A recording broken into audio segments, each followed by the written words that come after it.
The VC Project. You ready for this, Pat? Special guest in the studio today. The one and only Mrs. Jeri Rogers. Wait a minute, let's see if I can get this to work. Yeah, there we go. I don't know if that was loud enough. This type of guest right here. Yeah. This is the most nervous I've been to have a guest.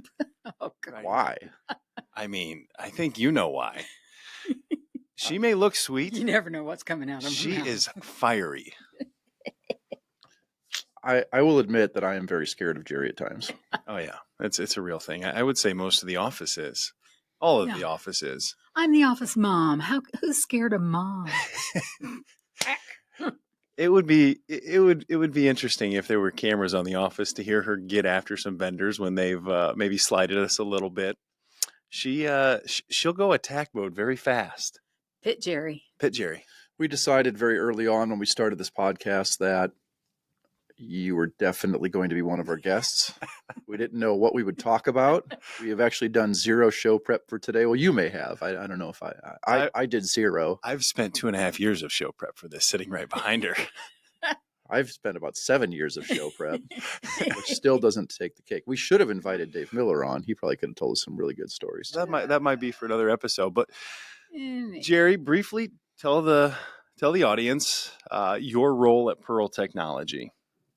Okay. Well, I am officially in purchasing coordinator. I do accounts payable, accounts receivable for the AV side. Do all the procurement of equipment, and I oversee. This is what scares Jeremy: is I oversee some of the credit card stuff. And how long have you been in this role? Not necessarily at Pearl, but in the industry. I have been in the industry 27 years. I started as a temp. I was going to be 3 weeks, and it was for an audio firm. And I thought to my soul that it was going to be 3 beach bum type dudes doing car audio systems. Okay. When they sent me to this place. My mom still thinks I do that, Jeri. So I was going to be the receptionist, part-time receptionist. And that was in June of 1996. Wow. And so I'm still around. How do you get here 26 years later? What transpired in those 3 weeks? What kind of took place to keep in?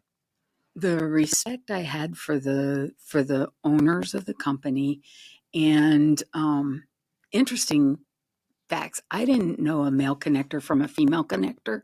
XLR connectors are referred to as male and female, and I didn't have a clue. But now I know. I can go right to the bin and find a 3-pin. But in 2023, they are now referred to as Jackson plugs. There you go. Yeah, There you Jackson You plugs. cannot assume gender you can't, anymore, yeah. Jeri. Well, you can, but it's not politically correct. And take us back a little bit further. You come from a military family. My dad was in the Air Force. I was born in Tampa, Florida, and 62 years ago.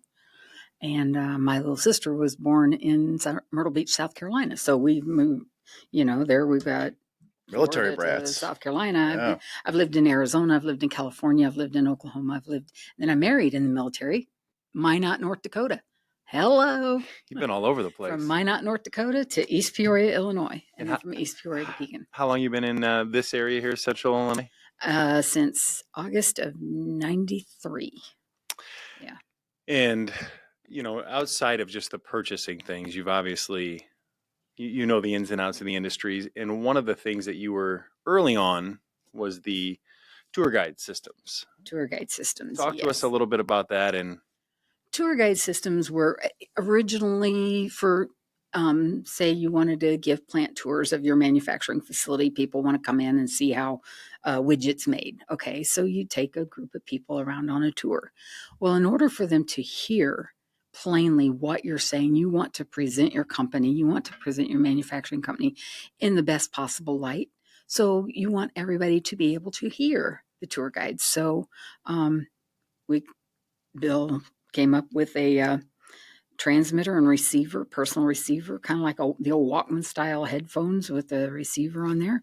And the tour guide takes the group around and everybody hears what they're saying, and you can present your company. Now, and fast forward to 2023 or 2020 when COVID hit, a lot of the tours kind of went away because you didn't want to take that many people. But now it is more of a safety issue. Everybody's focused on safety now, and you're taking a group of people around. If you have a place in your plant that the floor dips or there's a step up, you can tell everybody, hey, we need to watch your step here. We're coming up to a step. And it's kind of a safety thing so that people don't fall or trip, because I'm one of the type people on a tour that I don't pay attention all the time. And these are the But if things somebody says, hey, watch out, duck, there's a big tractor coming at you, you better move. we take all this for granted Yeah. now as we go through the Budweiser factory or the Louisville Slugger factory, Coors, who, uses our system. You don't really think about the back end, about you were at the ground level of all of this. Now you can get something shipped out to you, you press a button, they all sync up and they all work together. But you were kind of at the very ground of that. Oh, yeah. What's interesting when you say that is literally the ground floor of tour guide systems. Like, these things had not even been really created yet. It was interesting when I came on board because I was not as familiar with these types of systems either. I know that yourself and one of the other salesmen, and especially Bill, throughout the years had done this, but now there's manufacturers out there that specialize in only this. Yeah. Right? It's actually become its own vertical market, right? I'm just very impressed with the quality of the product that's out there now and what's available. It's unfortunate that it kind of brings competition to us and what we do and what we help to create from the manufacturers that we're utilizing to, further these solutions. But I think there's a good historical relationship that's there between us and some of the vendors. So it's worked out very well. Wouldn't you agree with that, Jeri? I do believe so. There's you can see that it everything has its niche, and sometimes a tour guide system will not do what a big conference system will do, and you need that. You need the interaction, and we did some custom systems, like on a tour train, a tour bus. We've designed systems that you take out on the bus, and so that utilized a lot of our technology there. We'll have new employees that come aboard to different companies that we've done tour guides for, and they'll call saying, hey, so-and-so left their position. I have no idea what I've inherited here. Can you tell me a little bit about this? And I go straight to Jeri. It'll be a folder from 2004, and Jeri will remember what they ordered, who ordered it, and what the situations were. And it's just very helpful from a service standpoint to have her on that. Here's what you need. You need this, this, this, and this in order to make it work. Last year I was in Italy and I was able to, use one of these systems firsthand. And I was very impressed with how well they worked. And I could not believe how it is utilized in Europe 1,000 times more than it's utilized in the United States. And I think a lot of that has to do, at least I know in Italy, is kind of when you're doing local tours of cities and different places, they require local tour guides to give tours. And there's just so many people there that these types of systems are required. And I think that there is such an abundance of them now, right? And there's many that we don't even know about in the United States, different brands and whatnot. I was impressed with how many of them were functioning at the same time. I mean, hundreds of people all walking in the same general vicinity and not a lot of crosstalk. There's low power, high power. There's all kinds of different tour guide things that are out there now. And again, us being on the forefront of that was really awesome. We had our own dedicated website to that and still do, because that's such a big part of our business. To me, I think you can liken it to a house of worship. A house of worship system where you have a lapel microphone, where the minister might wear a lapel microphone, but if he turns his head, he's off mic. Where you have that microphone coming out to his mouth, he's always on mic and it's easy to hear.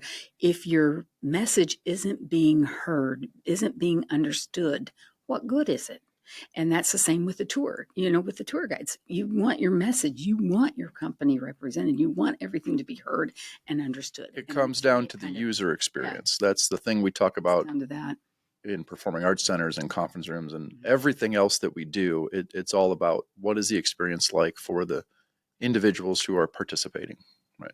And you talk about house of worship. That's a big part of who you are outside of Pearl. So we see you 7:30 to 5 every day and after hours sometimes, but talk a little bit about life outside of work for you. Well, church is certainly a great part of it. I sing, I work the nursery. Oh, my favorite part is the nursery. I love the babies. We just finished our Christmas program, and I was the old lady in the Christmas program. That's typecast if I've ever seen it. Come on. I was Mrs. Johnson. I was the children's home. I worked at the children's home. And I will say that from time to time, I'll just be at the computer working away, and Jeri works 4 feet in front of me. And she'll just break out into song, and it is a lovely voice, Jeri. The snow come down. Yeah, she was doing it this morning. Get me out of school and cover the town. I do not like snow. That was one of the songs in our Christmas program. And it started to snow this morning, so of course, Jeri broke into song. I do. I have a tendency sometimes. And I had a solo in the Christmas program.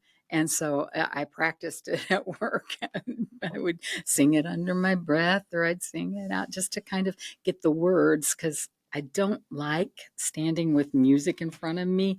I sing mostly from memory. I memorize the song, memorize the tune, and then sing it. And I've been doing that, for a long time. And somebody asked me if I was nervous about the podcast. I said, are you kidding? I used to get up on Monday nights at the Riverplex and tell everybody my age and how much I weighed prior to my weight loss surgery. How many people do you know would get up in front of 100 people and say, "Hi, my name is Jeri. I weigh 365 pounds before I had my surgery." And that's 20 years ago. Well, there's certain topics that Pat and I steer away from: religion, politics, and asking women their age and weight. Those are the bugaboos. Those are the 4 that we tend to avoid at all costs. That was one of the things they taught us in beauty school. I'm a licensed hairdresser in the state of Oklahoma. I still have my license active. I don't practice, except I cut my husband's hair. Yeah, maybe you could cut me and Anthony. That way we don't have to leave the office. We're getting our hair cut every couple of weeks. Maybe we just set up a little shop inside Pearl Tech. I worked at a company where they brought in people to do that, and they even brought in like a chiropractor. Yeah. Oh, yeah. Yeah, it was full-on spa over there at Pearl Tech. You know what I think? I've asked my chiropractor years ago if he would come in and look at my work area and see if my desk, this is an important thing, your desk and your chair, if it's set right so that you're not straining to look at your monitor and stuff, because I was having a lot of problems. I like you bringing that up, because what we do here at Pearl Tech, especially when it comes to AV, one of the things I am always looking at is ADA compliance, right? Which has to do more than, assistive listening systems, or, visually impaired systems, or even how far a display hangs off the wall or down from a ceiling and things of that nature. Ergonomics is huge for design consideration. We need to always be considering where we place our projector screens, where we place our flat panels, desktop monitors like you talked about. It's why the sit-down, stand-up desks are becoming so popular too. Pat and I both have one of those. It works very well. But that is a huge thing. And hearing you say that as just a consumer, it's solidifies the importance of that. And, I'm always looking at things, because I have my friend Patty Woodworth, and she's probably going to be listening to this. Shout out, Patty. She listens to Dan and to Dave and Dan on the show every Monday morning, Monday for the morning. cybersecurity update. She likes to listen to that and stuff. And so being that she is blind, that has opened me a lot to a lot of things that aren't blind friendly. They're not, and stuff. And so I'm always looking at recipes or something like that. I say, Patty, that's blind friendly. All you have to do is dump this in a bowl, stir it up, and mix it, and you're good. And so, And I it's look not for really things like thought that. of, when they're Yeah. going to put in systems. Yeah. That's where it's our job to kind of help with Mhm. that and the compliance and ease of use for those that do have impairments. They depend on their hearing, and stuff, and they depend on other people. And so that's just something that over the years I've honed as a thing. I look around for stuff like that. And It's interesting, talking about going to Europe. I was amazed at the lack of ADA compliance, if Yeah, you it's a will. different world over there. Um, Most places outside of the U.S., it's the U.S. is so, in tune with the needs and requirements. I was just blown away by the lack of it Right. when you go into foreign countries. yeah. all that walk-in and steps and stuff, I couldn't.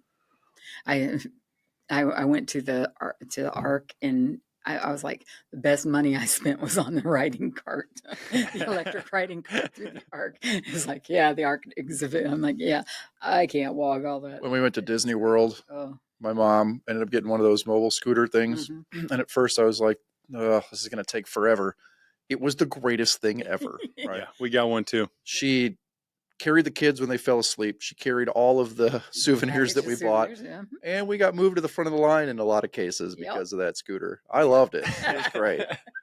Yeah, Jeri, it does. going on 30 years in the industry, what's the biggest difference now from when you started, or do you see the industry being the same as it was then?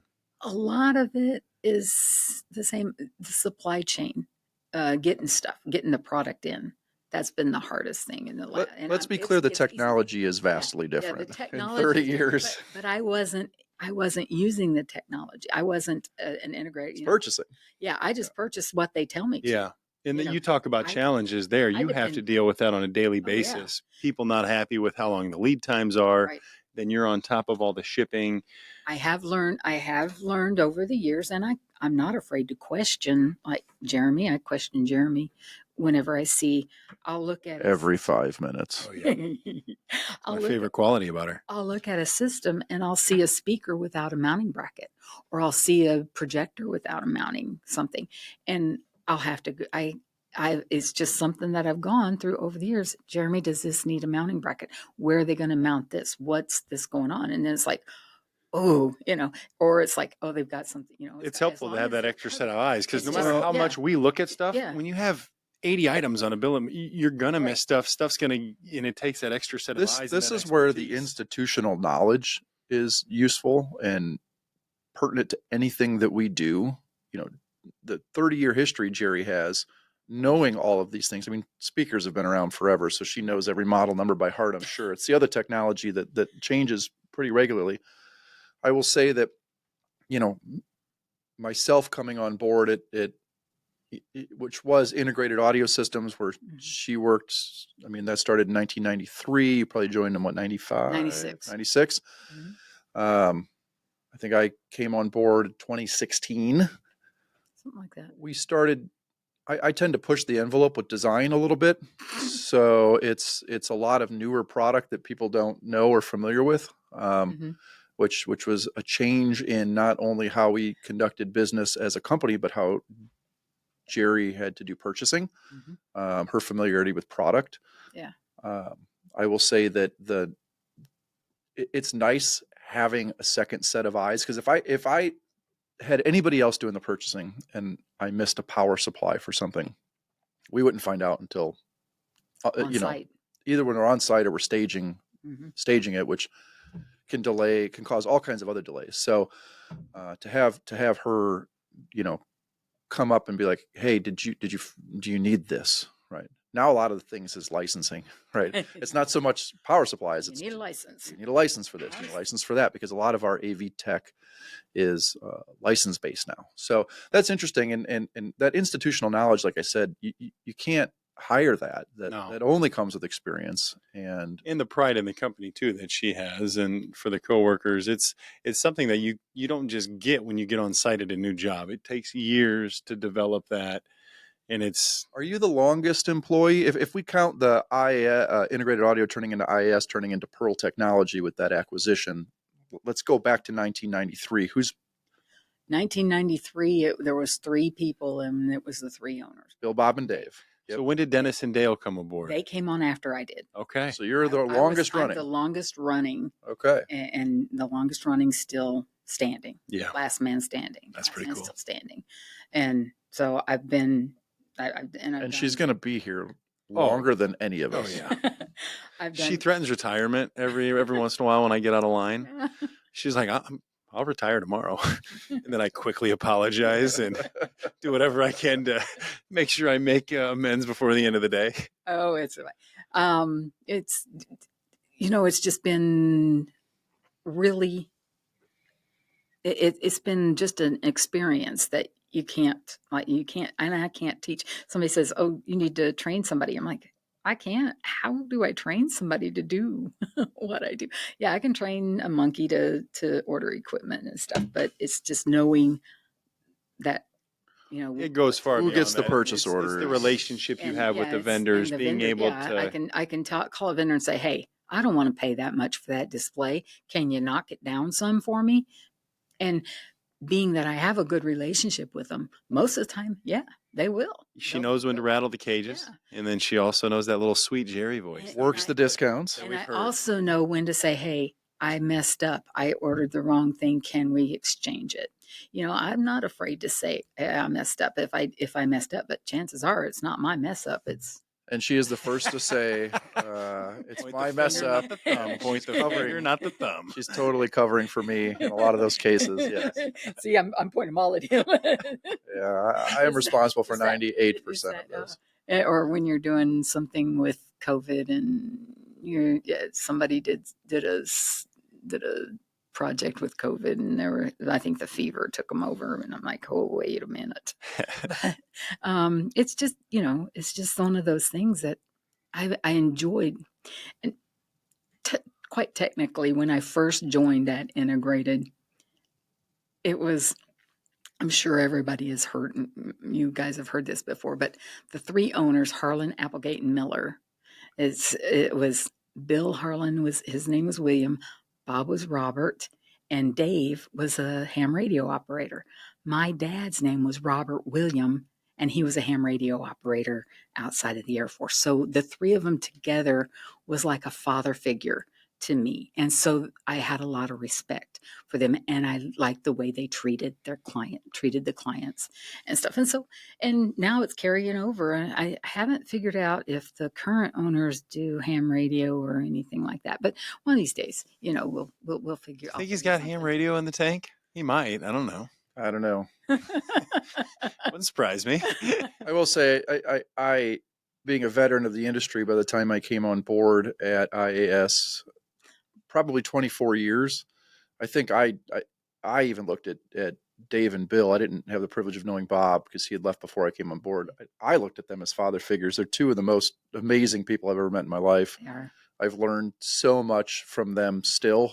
Yeah, we rely on them to this day. If we need help with a project that they did before, or maybe stuff in the industry that try to take Dave out of retirement pretty much every couple of months. And he's there for us at all times, Yeah, which is it's huge. We should have him on to discuss ham radio and that kind of We stuff gotta too. for sure have him on. And just going, as you are acquired by other businesses and the company grows, there's just so much value in still having that original base that is still there for support, because your customers, it's a lot of repeat business, and they really enjoy having, Dale, Dennis, Jeri still on board, because it's still that same trust factor, that still genuine care that, you might not find with newer companies. No lie. I had a guy come in to the office, and he said, I don't know if you remember me, but I said, yeah, you're Mr. King and you're from such and such a church.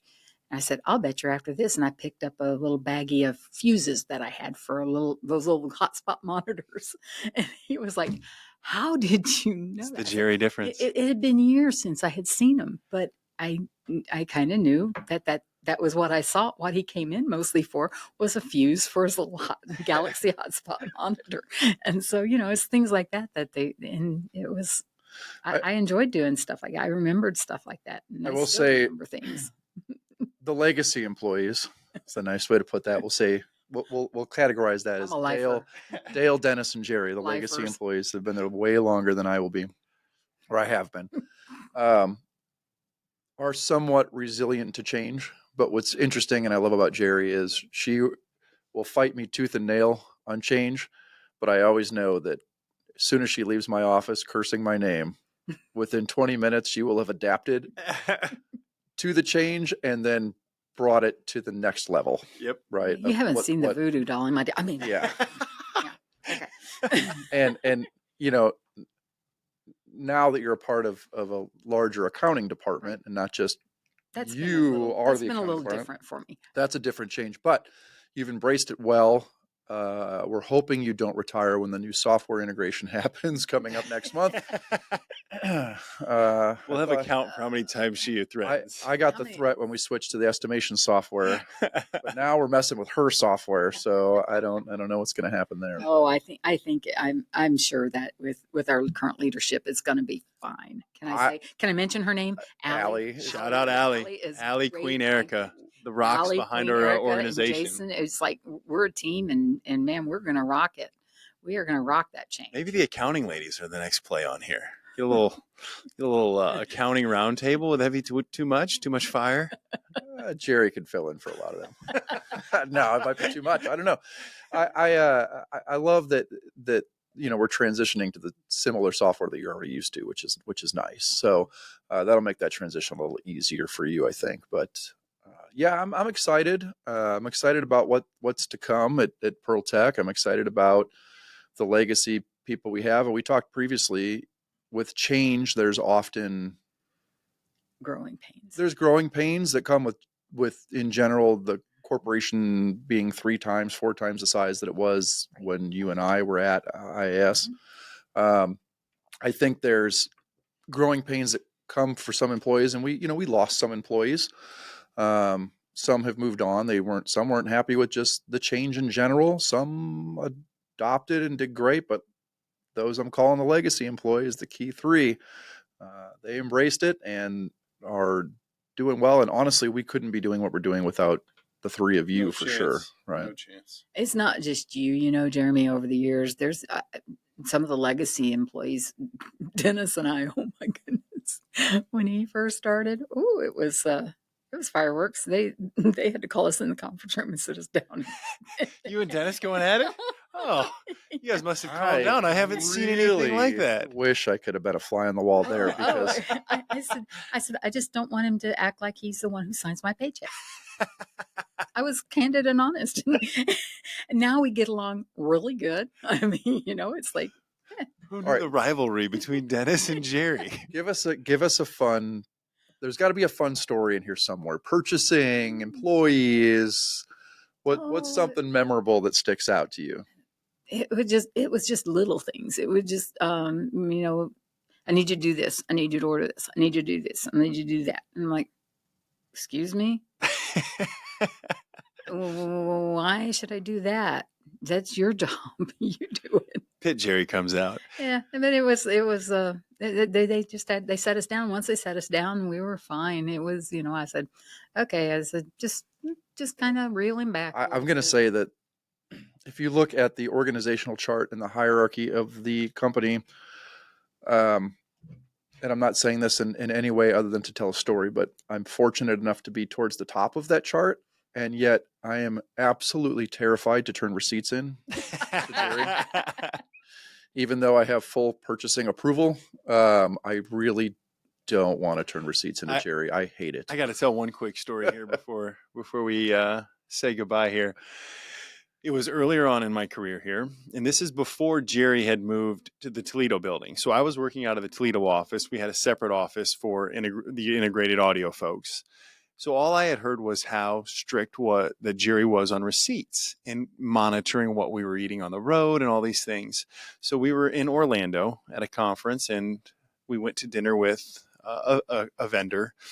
Oh, was I at this dinner? You were. And I remember this dinner. Jeremy ordered a very expensive steak. No, you could tell the Wagyu. story. It was as a it is. it was a wagyu. What do you Wagyu. call it? Wagyu Wagyu. beef. Japanese The most A5 expensive thing on the Wagyu. menu. So as soon as he does that, I get even more anxiety, which I'm prone to do from time to time when it Now, comes to ordering. Hold on, I want to preface this by saying the sales vice president was with us. Exactly. The entire sales team, myself, and a friend vendor. Yes. Right? And so we order I was under the impression that everything. Pearl was paying And for I this, left everybody and under that Jerry impression. was going to see Now, it. I'm going to preface this by saying that the sales vice president, only a week before, had been scolded about his expense reports, and not necessarily by Jerry, but by like ownership about how much money he was spending at dinners and all this other stuff, right? Scolded. And I go into this knowing all of this information. And I had no idea. So I find the cheapest thing on the menu, which was a little cup of mac and cheese. It was the lobster mac and cheese. With like 2 pieces of lobster because it was $18 on a menu that's full of like $100 things. The Japanese A5 Wagyu was like $180. I just ate as much bread as I could, ate the mac and cheese, and then the bill comes, and it turns out the vendor was paying for it all. So here I am with this fear of Jerry seeing that I ordered maybe something besides the cheapest thing on the menu. The greatest part about that was they go to bring the check, and the sales VP is like freaking out too. Says, the AV department is picking up this bill. It's fine. Don't even worry about it. It's perfectly fine. And the vendor picks the check up. I was like, yes. I knew that was going to happen. And I even had told her that, hey, like, she said, get whatever you want, literally get whatever you want. Right. So I'm like, I'm going to get the Wagyu if that's cool. It's totally fine. I said, no one else is going to order anything expensive. Trust me. And I kind of explained to her what was going on, laughing. And then we did that. We all had a good laugh about it. And then we all did fireball shots and went on that giant spinny thing. Yeah. I have a lot of regrets from that ordering routine. It was when we were early on in the years, when we were doing an install over in Indiana at a church, there was always a trip to the beef house in Covington, Indiana coming back on the receipts. Their receipts were coming back with steak and stuff. And it's like, yeah, well, I understand you're out on the road and stuff. Got to enjoy yourself. I will say Jerry has adopted to my spending habits, and she's a little bit more used to it. I'm still terrified to turn receipts in. Now I just give them to Allie. Here, it's on you. I just give them to Allie, and it's Allie's responsibility now. It's not Jerry's responsibility to yell at me anymore, which is good. And I have not been yelled at in a very long time. It may not be her responsibility, but that doesn't take away her passion for it. That is true too. That is absolutely true. I still question, I question things because it's been ingrained in me, because I've been around in 2010 when the economy tanked and we cut hours. All the employees cut their hours back and had our stuff cut because the owners went without a paycheck to make sure the employees were still employed and stuff. And so it's just, I just watch things like that, and I don't have to, but That's great about small companies, most small companies, not all small companies, but the experience that you had at Integrated Audio and historically at Pearl and my experience, that there's, even in downtimes, there's not really a bunch of layoffs that happen, and the ownership steps up and does what they can to keep the team supported, and everybody makes a little sacrifice here and there. Even during COVID, before there were government loans or PPP loans, and COVID ended up being great for AV companies in general, because number one, we were an essential business, and then what we do became a requirement of everyone on the planet, right? With all of the remote conferencing and learning and distance learning in classrooms, and it was just became essential what we do, and we all prospered from that, but we all had to sacrifice a little bit in the beginning, and we were fortunate enough to not lay anybody off, and it was great. You can't say that about a lot of employers, but we can say that about our team, which is really nice. I've seen a lot. I mean, I know an employee who was injured in a tornado, and workman's comp only pays 60% of your pay. The owner stepped up and paid the other 40% and brought him up full time. Yeah, that's crazy having that experience. Where he was out on an install at the church, and he was injured. Hanging During speakers on tornado. scaffolding up in the peak of a church, and a tornado comes through and takes out the church. It's crazy. puts the roof of the church on top of the install truck. So yeah, that it was, but workman's comp only paid 60% of what his income would be. The owner stepped up and said that we're going to pay him 100%. So we paid the other. I know that for a fact because I was doing payroll. Yeah. So I know what it, Mm-hmm. and No, so things Not all like that. companies do that. Yeah. Not all companies do that. do that. They'll just rely on their workman's comp. That speaks to why you've been here as long as you have. I think a lot, like you said, you have that respect for the ownership, and I think you've stayed on board even with the acquisition because Gary is a great guy. Dennis Dietrich. And Dennis is awesome. Dennis is awesome. He's my go-to. The leadership team that I'm fortunate enough to be in a call with every week is absolutely fantastic. I love working with them. I know you love working with them. It's what makes us so great internally, I think. There's a personal care there, without a doubt. It's a family feel throughout, and it's easy to say it. It's a different thing though when you can feel it, and you feel it in the office too. Everybody's comfortable. Everybody enjoys coming into work. For those of us that are in the office, you can walk into any business, and tell whether the employees care. Yeah, without a doubt. Especially in fast food places and things like that, you can tell if you can tell the employees who've been there longer, they're there because they care. And you can tell who does and who doesn't. Jeri, any other fun stories for us, or should we wrap it up, Pat? What do you think? I think this has been great. It's been good.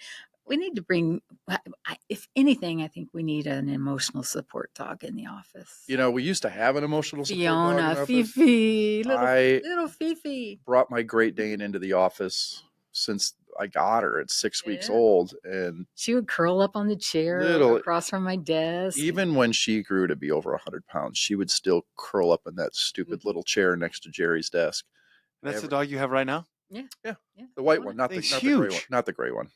My male Great Dane's like 200 pounds. Okay. Fiona's my female Dane. Fifi. She's like 100, a little over 100 right now. Still big, tall dog, but we're talking about a lot of female weight today. Well, the dog doesn't count. But she would come into the office almost every day. I brought her in almost every day, and curl up my desk, and then she wouldn't even sit by me. She'd go over and sit with Jeri, and hang out there. She knew a dog mama. Yeah, they have that sense. They can sense good and evil. That is the one negative I have about Pearl is I can't bring my dog to work anymore.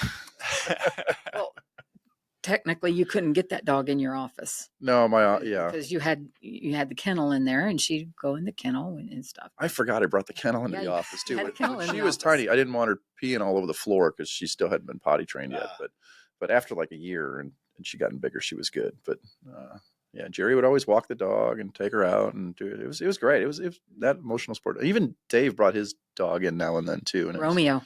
Romeo was awesome. I gave Romeo his name. Oh yeah. Mm-hmm. How'd that come about? David they had gotten the dog, and they put a video on Facebook, and they said we need a name for him. And I just looked. I said, "He's Romeo." Just because he was so cute. He was you so think cute. Romeo, Juliet? Yeah, I was just thinking Romeo, and they liked it. So that's Romeo. There we He go. was a little Shih Tzu. It's way better than the names I come up with. Chuck bought a donkey, and he was asking Facebook for names for it. He ended up choosing mine. I'm not even going to say it on here, but it was awesome. We'll keep that PG rating. We've been so I have not had to to have click this the far. explicit content button, although I don't mind doing it. It would not be on Jeri's watch. We are not going to have the first explicit be on Jeri's podcast. Chuck is the one person that if I ever had a question Jeremy's design, I would ask Chuck. Hey Chuck, do these actually work together? Because I think Jeremy's lost his mind, That's been said a few times. And so Chuck would be the next person I would ask. Well, Jeri, thank you for coming on. Thanks for having me. Been a blast. Learned a little bit about purchasing today and the fun that the accounting and purchasing team has. So one more shout out to Patty too. I hope you're still listening at the end of this podcast, Patty. And Nick. My All little right. boys down in Oklahoma. Yes. We're going to wrap it up. Them too. Coming up on exactly 39 minutes. I like it. Wow. I told you. That flew by. All right. Thanks, everybody. Thanks for tuning in.